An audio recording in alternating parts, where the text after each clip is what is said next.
नमस्ते, welcome to my mini blog. सबैजनालाई शुभ बिहानी। आज चाहिँ घरको सबै कामहरू सकेर म चाहिँ नानीसँग एकछिन खेल्नु पऱ्यो भनेर चाहिँ आँगनमा निकालेँ। हाम्रो आँगन चाहिँ एकदम ठुलो छ क्या माइतको। अनि यहाँनिर चाहिँ हामी नानी लिएर खेल्दैछु। अनि आजदेखि चाहिँ म 30 डेज हेल्दी फुड च्यालेन्ज पनि गर्नु पऱ्यो नानीसँग भनेर चाहिँ स्टार्ट गरेको छु आजबाट। सबैजनाले लाइक सेयर सब्सक्राइब गरिदिनु होला। मेरो युट्युब च्यानलमा पनि आउनेछ। युट्युब च्यानलको डिस्क्रिप्सन चाहिँ म तल राखिदिएको हुन्छु, त्यहाँ गएर सब्सक्राइब गरिदिनु होला। सबैजनाले धेरै माया गरिदिनु होला। अनि आजको फर्स्ट डे च्यालेन्ज भनेको चाहिँ मेरो मोमो रहनेछ। मोमो चाहिँ अब बाहिर खाँदा चाहिँ अनहेल्दी, घरमा बनाएर खायो भने चाहिँ हेल्दी फुडमै पर्छ। त्यसको लागि चाहिँ म अचार बनाउँदैछु। अचार पनि प्रोटिन अचार भन्छ क्या यसलाई चाहिँ।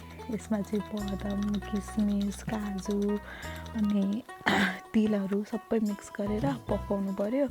अनि हल्का टिम्बुर, 1-2वटा टिम्बुर अनि कागतीहरू निचलेर चाहिँ ब्लेन्ड गर्नुपर्छ। एकदम धेरै मिठो हुन्छ क्या।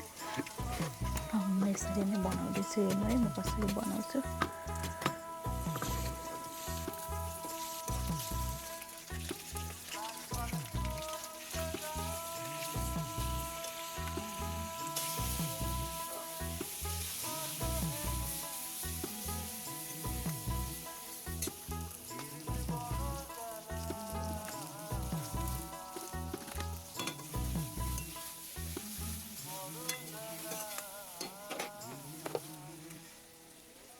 यहाँ चाहिँ मैले आँटा गुँदेको छु। यो चाहिँ किमाको लागि सबै थोक रेडी बनाएको छ। किमा चाहिँ यसरी मुस्दैछु।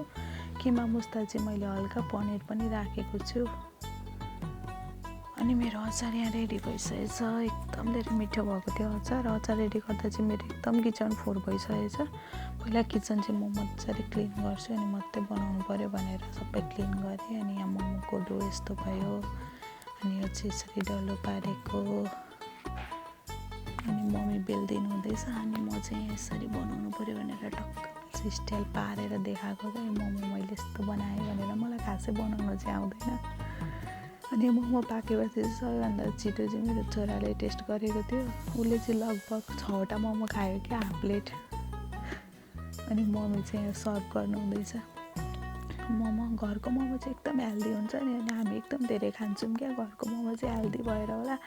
त्यो कोक चाहिँ इग्नोर गरिदिनु होला। त्यो चाहिँ अलिकति अनहेल्दीमै पर्छ है। कोही कोही बेला चल्छ, तर मोमो चाहिँ कोक बिना अधुरो जस्तो लाग्छ क्या मलाई। अब हेर्नु है, म यस्तरी खान्छु कि